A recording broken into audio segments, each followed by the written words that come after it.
नमस्कार, मैं प्रिया। आज है 3 अक्टूबर। खबरों की तरफ बढ़ने से पहले एक नजर सुर्खियों पर। 8 अक्टूबर तक फ्री होगी ये सुविधा। बिहार में कोरोना के मिले 5 से कम मामले। सीएम नीतीश कुमार ने बाढ़ प्रभावित इलाकों का लिया जायजा। बिहार पुलिस जल्द ही दिखेगी मॉडर्न अंदाज में। बिहार पोस्ट मानसून की चपेट में 8 जिलों में भारी बारिश के आसार। अब चलिए बढ़ते हैं बिहार की 25 बड़ी खबरों की ओर विस्तार से। 8 अक्टूबर तक फ्री होगी ये सुविधा। संजय गांधी जैविक उद्यान पटना जू 8 अक्टूबर तक आम लोगों के लिए फ्री कर दिया गया है। दरअसल वन्य प्राणी संरक्षण सप्ताह के मौके पर लोगों को यह सुविधा दी गई है। राज्य सरकार के पर्यावरण, वन एवं जलवायु परिवर्तन मंत्री नीरज कुमार सिंह बबलू ने इस बात की घोषणा की है। इसके साथ ही साथ इस बात की भी जानकारी दी गई है कि आजादी के अमृत महोत्सव पर बिहार म्यूजियम और पटना जू में भी कार्यक्रम आयोजित किया जाएगा। पटना जू की वन्य प्राणी दत्तक ग्रहण योजना के अंतर्गत दत्तक प्राणी ग्रहण करने वाली एजेंसियों को सम्मानित किया जाएगा। बिहार के 5,682 सरकारी स्कूल में शुरू होगी नर्सरी की कक्षा।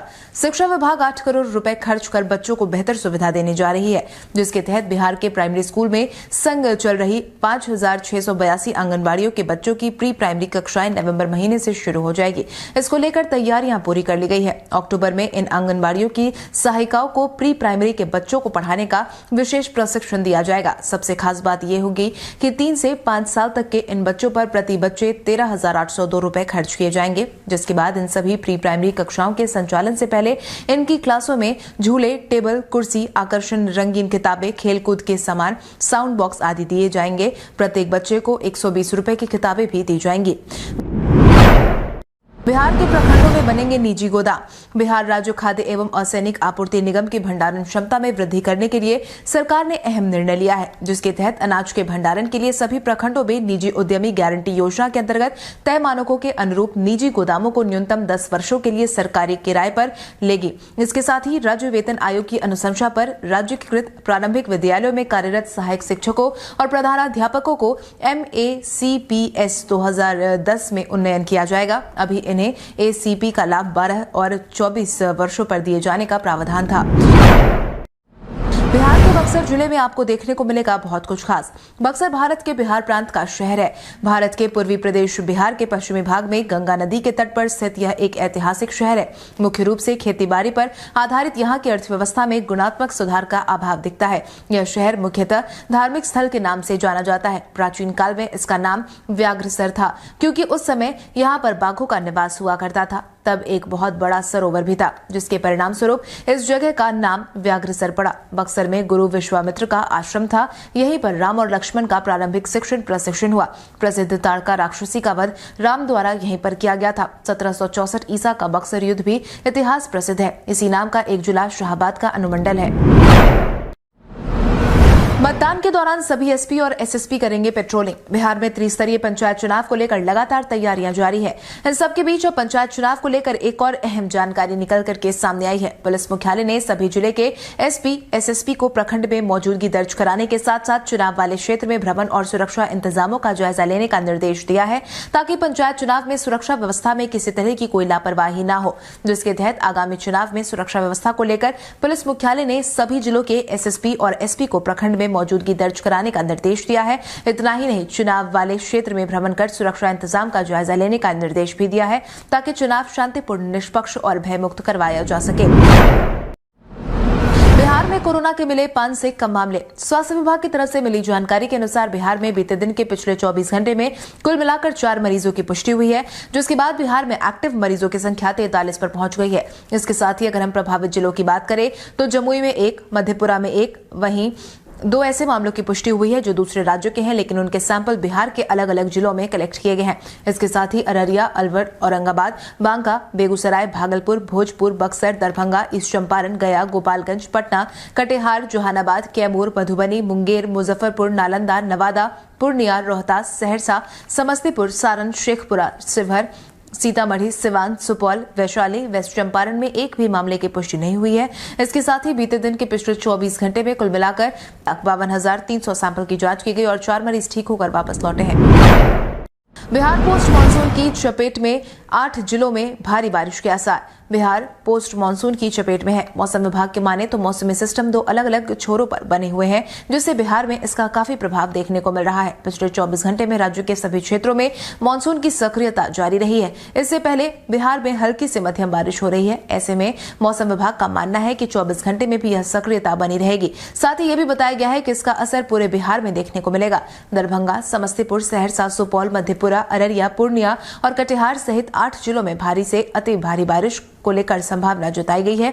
इस मौसमी सिस्टम का अगले 2 से 3 दिनों तक इसी प्रकार बने रहने की संभावना है। यूपीएससी ने जारी किया नोटिफिकेशन। बिहार लोक सेवा आयोग ने 67वीं संयुक्त सिविल सेवा की परीक्षा को लेकर नोटिफिकेशन जारी किया है। जारी किए गए नोटिफिकेशन के अनुसार रिक्तियों की संख्या बढ़ा दी गई है। वहीं ऑनलाइन आवेदन किए जाने की भी तारीख को बढ़ा दिया गया है। पूर्व के नोटिफिकेशन के अनुसार रिक्तियों की संख्या 555 रही थी, लेकिन अब इसकी संख्या में इजाफा कर दिया गया है, जिसके तहत अब 575 पदों पर भर्ती की जाएगी। वहीं आवेदन की तारीख में भी संशोधन किया गया है, जिसके मुताबिक 5 नवंबर तक ऑनलाइन आवेदन भरे जाएंगे। वहीं इसमें 15 नवंबर तक संशोधन किया जा सकता है। बताते चले कि बीपीएससी 67वीं परीक्षा के लिए ऑनलाइन आवेदन की प्रक्रिया 30 सितंबर से शुरू हो चुकी है। आयु की गणना 1 अगस्त 2021 से की जाएगी। बुजुर्ग ने खींचा लोगों का ध्यान। टीकाकरण अभियान में शामिल हुए बुजुर्ग ने लोगों का ध्यान अपनी तरफ खींचा है। दरअसल सत्याग्रह की धरती चंपारण में बुजुर्ग जोखम राम महात्मा गांधी की तरह टीका लगाने के लिए पहुंचे। सीमाई रक्सौल प्रखंड के गम्हरिया अंतर्गत अनुसूचित बस्ती में अवस्थित नव सृजित मध्य विद्यालय स्थित टीकाकरण केंद्र पर पहुंचकर टीका लगवाया, जिसके बाद उन्होंने अन्य लोगों से भी टीका लेने की अपील की। बताते चले कि जोखनराम जिला प्रशासन के कार्यक्रम गांधी आए आपके द्वार से साल 2018 में उनको देश स्तर की पहचान मिली। पदयात्रा के दौरान उन्होंने पूरे देश में स्वच्छता संदेश दिया था। इसके बाद हर साल 2 अक्टूबर को वो गांधी के भेष में कुछ न कुछ संदेश जरूर देते हैं। बिहार पुलिस होगी और समृद्ध। बिहार पुलिस और ज्यादा समृद्ध होने जा रही है, क्योंकि बिहार पुलिस को जल्द ही अत्याधुनिक हथियार मिलने वाले हैं। इसको लेकर पुलिस मुख्यालय के मॉडर्नाइजेशन के एडीजी कमल किशोर सिंह ने बताया कि वित्तीय वर्ष 2021-22 से लेकर साल 2024-25 तक की योजना बनाई गई है। इसको लेकर केंद्रीय गृह मंत्रालय ने 43 करोड़ रुपए अप्रूव किया है। मॉडर्नाइजेशन के एडीजी कमल किशोर सिंह ने इसकी जानकारी दी। मॉडर्नाइजेशन के एडीजी कमल किशोर का यह भी कहना है कि बिहार पुलिस को पहले से ज्यादा समृद्ध बनाने के लिए आधुनिक हथियार, ड्रोन कैमरे के साथ साथ सोशल मीडिया मॉनिटरिंग सेल का निर्माण किया जा रहा है। बिहार के मंदिरों मठों की जमीन से पूरी जानकारी मिलेगी अब एक क्लिक पर। बिहार के मंदिर, मठ और ठाकुरबाड़ी की जमीन से जुड़ी तमाम जानकारी अब एक पोर्टल पर मिल सकेगी, जिसके लिए इसके जमीन से जुड़े कोई विवाद जैसी बात उठने की भी संभावना नहीं होगी। इस पोर्टल को बनाने का काम तेजी से चल रहा है। दरअसल राज्य में मंदिर, मठों के नाम पर दान में दी गई जमीन को कुछ भू माफियाओं की तरफ से लेने की जानकारी सामने आई थी, जिसके बाद काफी ज्यादा हड़कंप मच गया था। ऐसे में धार्मिक न्यास परिषद सभी जिलों में बैठक करके स्थानीय स्तर पर अधिकारियों को आदेश दे रही है और वहां स्थित तमाम मंदिर और मठों की पहचान की जाए, जिसमें उन्हें पहले और अब की जमीन के सभी डिटेल्स देने होंगे, जिसके बाद जमीन का स्वामित्व मंदिर के नाम पर कर दिया जाएगा। इस प्रक्रिया के बाद धार्मिक न्यास परिषद द्वारा उन मठों, मंदिरों और ठाकुरबाड़ी की जमीनों का सर्वे कराकर उसे एक पोर्टल पर डाला जाएगा। दरभंगा एम्स और सुपर स्पेशलिटी अस्पताल को शुरू करने के लिए जल्द होगी बैठक।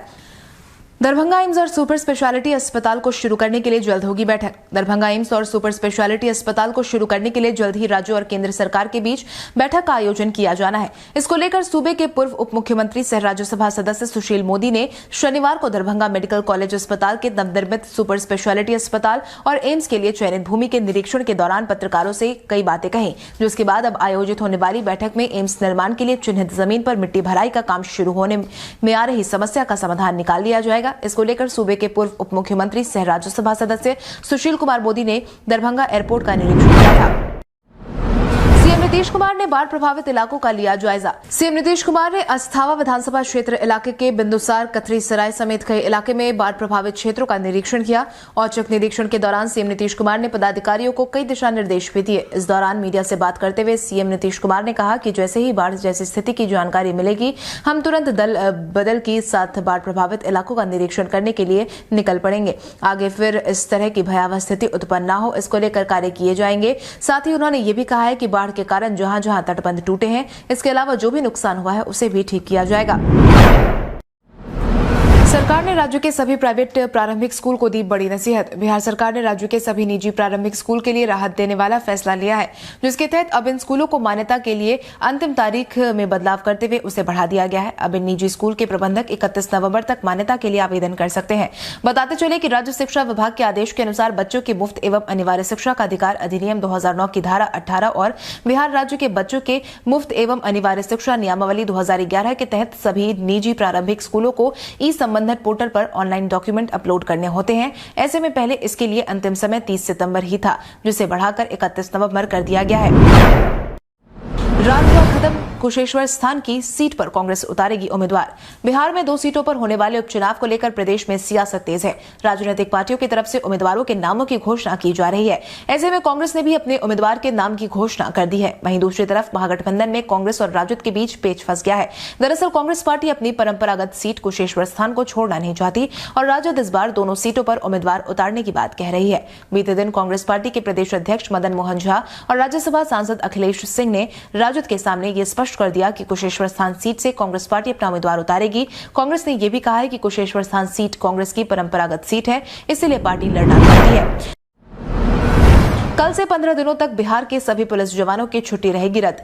कल यानी 4 अक्टूबर से लेकर 18 अक्टूबर तक बिहार पुलिस के जवान से लेकर अधिकारी तक को किसी तरह की छुट्टी नहीं मिलेगी। यह आदेश बिहार पुलिस मुख्यालय की तरफ से बीते दिन जारी कर दिया गया है। दरअसल आगामी दुर्गा पूजा को देखते हुए यह फैसला लिया गया है, यानी कि कल से लगातार 15 दिनों तक पुलिस वाले ऑन ड्यूटी रहने वाले हैं। पुलिस मुख्यालय के आईजी की तरफ से जारी किए गए इस आदेश में पटना सहित राज्य के सभी जिलों के एसएसपी और एसपी को यह निर्देश दिया गया है कि वो सिपाही से लेकर अधिकारियों तक की छुट्टी रद्द करे। यह आदेश सीआईडी, एटीएस और रेल पुलिस के अलावा बाकी अन्य इकाइयों पर भी लागू होगा। बताते चले कि दुर्गा पूजा में विधि व्यवस्था को बनाए रखने के लिए पुलिस अभी से ही चौकस रहने वाली है।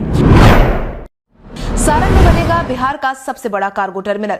भारतीय अंतर्देशीय जलमार्ग प्राधिकरण की तरफ से गंगा में जलमार्ग को सशक्त बनाने के लिए कराए जा रहे कार्यों को 2023 तक पूरा करने का लक्ष्य रखा गया है। गायघाट संस्थान के अध्यक्ष जयंत सिंह ने बताया है कि सारण के बालूघाट पर बिहार का सबसे बड़ा टर्मिनल बनेगा। 10 सितंबर से यहां पर काम शुरू हो जाएगा। अगस्त 2023 तक 24 महीने के अंदर कार्य पूरा करने का लक्ष्य रखा गया है। इधर मुख्य अभियंता रविकांत ने बताया कि हल्दिया की जेटी में फरवरी-मार्च तक आधुनिक कर चालू कर दिया जाएगा। फरक्का से लेकर बाढ़ के बीच में गंगा नदी में ड्रेनेज का कार्य कराया जा रहा है। इसी तरह का कार्य बाढ़ से लेकर गाजीपुर के बीच भी कराया जाएगा। ललन सिंह ने विधानसभा उपचुनाव को लेकर किया कटाक्ष। जदयू के राष्ट्रीय अध्यक्ष राजीव रंजन सिंह ने विधानसभा उपचुनाव में नॉमिनेशन को लेकर कटाक्ष किया है, जिसके तहत ही राजीव रंजन सिंह ने कहा है कि विधानसभा उपचुनाव की दोनों सीटों पर एनडीए की जीत होना तय है। दरअसल तारापुर और कुशेश्वर स्थान विधानसभा सीटों पर चिराग पासवान ने भी उम्मीदवारों के उतारने की बात कही है, जिससे लेकर ललन सिंह ने ये बातें कही। ललन सिंह से जब ये सवाल किया गया कि चिराग पासवान भी दोनों सीटों पर उम्मीदवार उतारे जाने की बात कर रहे हैं, जिस पर ललन सिंह ने जवाब दिया कि वो भी पार्टी चलाते हैं और उन्हें भी उम्मीदवार उतारने का हक है। साथ ही इन सीटों पर उन्होंने एनडीए की जीत होने का दावा किया है। बिहार में नीति आयोग की रिपोर्ट को लेकर नीतीश ने दिया ये जवाब। बिहार में नीति आयोग को लेकर एक अहम जानकारी निकलकर सामने आई है, जिसके तहत बिहार सरकार के स्वास्थ्य व्यवस्था की पोल खुल गई है, जिसके बाद बिहार सरकार पर विपक्ष की तरफ से सवाल उठाए जा रहे हैं। इसको लेकर सीएम नीतीश ने अपना बयान भी जारी किया है, जिसके तहत उन्होंने कहा कि मुझे इसके बारे में पता नहीं है। वहीं नेता प्रतिपक्ष तेजस्वी यादव ने स्वास्थ्य व्यवस्था पर व्यंग किया है। गांधी के विचारों के साथ न सिर्फ हम लोगों को चलना है, बल्कि उनके विचारों को नई पीढ़ी तक भी हमें पहुंचाना है। मुख्यमंत्री यहां महात्मा गांधी को नमन करने के लिए पहुंचे थे। ज्ञात हो तेजस्वी का यह बयान ऐसे मौके पर आया जब राजद विधायक तेजस्वी यादव ने ट्वीट कर नीति आयोग की रिपोर्ट को लेकर राज्य की स्वास्थ्य व्यवस्था पर तंज कसा। तेजस्वी यादव डॉक्टर्स को जोड़ेंगे राजद से। नेता प्रतिपक्ष तेजस्वी यादव राजद को समाज का सच्चा हितैषी और सच्चे प्रतिबिंब के रूप में सिद्ध करना चाहते हैं। यही कारण है कि राजद के प्रदेश अध्यक्ष जगदानंद सिंह ने डॉक्टरों से अपील की है कि वो सामाजिक और राजनीतिक मंच बनाकर राजद के साथ जुड़े और पार्टी की सदस्यता ले। इसको लेकर जगदानंद सिंह ने कहा है कि बिहार के स्वास्थ्य विभाग की समस्याएं हजार हैं, जो आम नागरिकों को प्रभावित करती हैं। इसलिए संवेदनशील राजनेता के रूप में डॉक्टरों और मरीजों की समस्याओं को समझने के लिए तेजस्वी ने डॉक्टरों के साथ भेंटवार्ता तय की है। ईसी ने लोजपा के चाचा भतीजे पर चुनाव चिन्ह का उपयोग करने पर लगाई रोक। बिहार विधानसभा में 2 सीटों के लिए होने वाले उपचुनाव में सभी राजनीतिक पार्टियां तैयारियों में जुट गई हैं। ऐसे में लोजपा के मुखिया चिराग पासवान और उनके चाचा पशुपति कुमार पारस को चुनाव आयोग ने बड़ा झटका दिया है। अब पार्टी के चुनाव चिन्ह बंगला और इसके नाम के इस्तेमाल पर चुनाव आयोग ने तत्काल प्रभाव से रोक लगा दिया है। इन दोनों को स्पष्ट रूप से लोजपा के नाम, पार्टी के सिंबल का इस्तेमाल उपचुनाव के दौरान नहीं करने का आदेश दिया गया है। आपको बता दें कि अभी बिहार में दरभंगा के कुशेश्वर स्थान और मुंगेर के तारापुर सीट पर उपचुनाव होना है। ऐसे में चिराग दोनों ही सीटों पर अपना उम्मीदवार उतारने की तैयारी कर रहे थे। पशुपति कुमार पारस ने एनडीए का समर्थन भी किया है। भारत के इतिहास में आज की तारीख कई कारणों से है दर्ज। पहले मराठी संगीत नाटक संगीत